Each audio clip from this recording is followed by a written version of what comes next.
connaissais Dutroux comme un trafiquant de camions. J'ai des preuves, j'ai un dossier.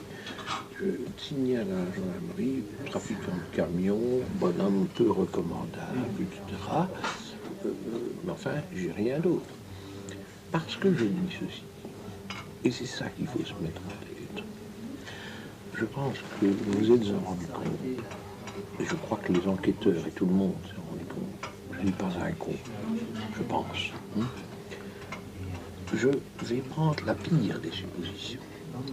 Je suis pédophile. Donc je prends la pire des suppositions. Et, en plus, Julie et Mélissa, c'est le genre de fille qui me plaît, parce que dans les pédophiles, il y a une... Donc je prends la pire des solutions. Nioul est avant tout un homme d'argent, c'est ce qu'on a toujours dit en Belgique.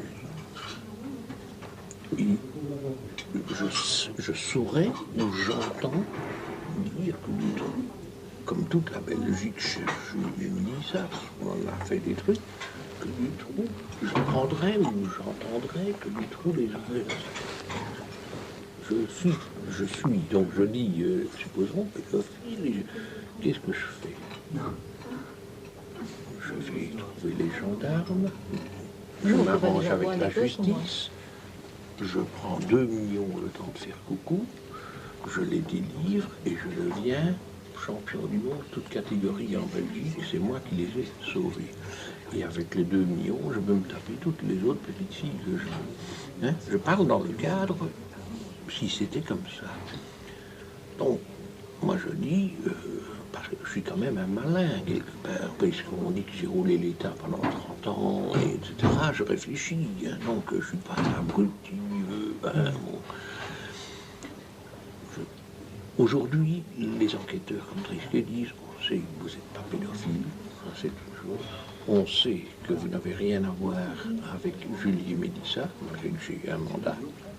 On sait que vous n'avez rien à voir avec Anne. Il n'y a qu'une chose qui reste, c'est cette fameuse affaire de Laetitia. Donc c'est ce que Drisquet, c'est ses dernières cartouches au type, parce qu'après ça, il a la gifle morale.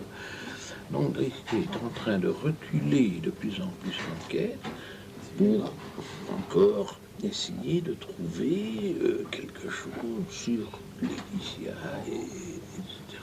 Ouais, donc on a dit à un moment donné, Nioul a payé le lièvre avec les pilules pour l'enlever, mais non, je suis désolé. Qui est le chef de la banque? C'est Dutroux. Si j'avais dû payer quelqu'un, c'est Dutroux que je paye, c'est pas le lièvre. Et après, excusez-moi, mais pour revenir à la question que je vous posais sur Dutroux qui vous propose ces histoires d'enlèvement de filles de l'Est. Il me dit, à un moment donné, il me dit... Tu le prends dans ton livre, t'as ton livre là. Quoi? Non, mais c'est bon, je relirai en même temps, mais ce que je veux dire, c'est que si vous propose ça, c'est qu'il vous fait... Il me dit à un moment donné... dans la maison où tu es en train de boire un verre. J'ai envie de ramener des filles de l'Est. Non, il te parle d'abord de son club à partout. Oui, non, la première fois que je vais chez Dutroux, la toute première fois, je vais à Sarre-la-Boussière, là où on a découvert les corps de Julie et Mélissa. Parce que j'attends ma voiture, je l'explique clairement dans mon livre. C'est l'époque où elles sont déjà dans les Ah oui, mais ça, on n'en sait rien. D'accord. Oui, mais ça, je ne sais pas. Bien sûr, d'accord. Non, parce que c'est fin 95. Non. Et c'est après qu'elle sortait. Mais reprends le livre, reprends les dates. Non, c'est fin 95 que je vais. Moi, j'ai jamais été dans la maison là où il y avait les caches et tout ça. J'ai jamais été. Hein. Et ça, c'est Marcinelle. Hein. Et je vais là-bas et il m'offre une bière en attendant que le lièvre termine ma bagnole. Hein, et lui, il dit, moi, je bois pas, je prends du café. Je vois Madame Martin qui rentre avec un petit gamin de 3-4 ans. Et puis il s'arrête de parler quand elle passe. Et alors il me dit, oui, vous êtes expert en bâtiment. Écoutez, je voudrais faire des travaux ici. Est-ce que vous ne voulez pas regarder un peu? Parce que je voudrais faire un club. Quel genre de club? Il dit un club où les gens pourraient se rencontrer et tout. Un club à partout, un club, il ne faut pas tourner l'autre du pont. Moi, je savais ce que c'était. Alors, je jette un œil sur cette baraque, un bordel. Je lui dis, écoutez, arrêtez. Je dis, il y a des clubs qui sont fermés à Bruxelles, qui sont super luxueux, qui sont alloués pour rien. venez pas ici, avec toutes les bagnoles, avec un café au coin, dans une rue minable, faire un truc comme ça, il n'y a personne qui viendra. Hein, moi, je pense au club à Marlouze, des gens viennent. Standing club. Je dis, arrêtez. Et alors, je lui dis, même à un moment donné, je dis, et votre femme, qu'est-ce qu'elle pense? Il m'a dit, ma femme fera ce que je lui dirai de faire. Moi, la conversation, elle s'arrête là, parce que quand un type m'a dit ça, moi, ça s'arrête là. Il me ramène. C'est tout ce qui s'est passé la première fois. Et tout ça, je dis, à risquer le premier jour, je dis ce qui s'est passé. Et alors, mais par après, il vient chez moi et il dit, j'aimerais bien importer des filles de l'Est. Est-ce que vous connaissez des... Ah, je dis, oui, je connais, moi. Je connais tout. Et parce que Vanessa m'avait dit, fais une enquête approfondie sur Dutroux, mais lui, c'était dans le cadre des vols de voitures, des vols de camions et tout ça. Et je téléphone après Vanessa, je dis, écoute, il veut proposer. Il dit, Vanessa me disait toujours, ça c'était son mot, Jean-Michel, je te connais, t'es un fonceur, va pas trop loin, ne va pas trop loin, ne va pas trop vite, fais attention, fais attention. Et j'avais dit à Dutroux, ok, pour les filles, etc., mais il faut me prévenir au moins 15 jours avant.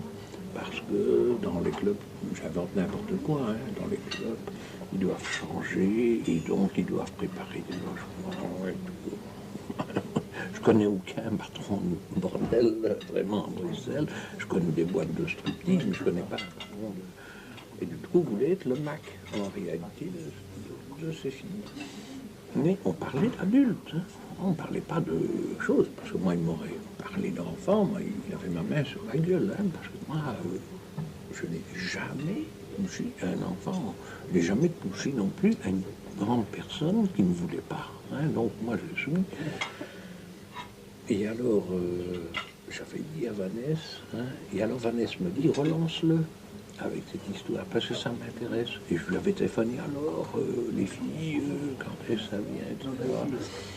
Et alors, le Liège a alors déclaré, oui, par téléphoner quand j'étais là, pour demander après,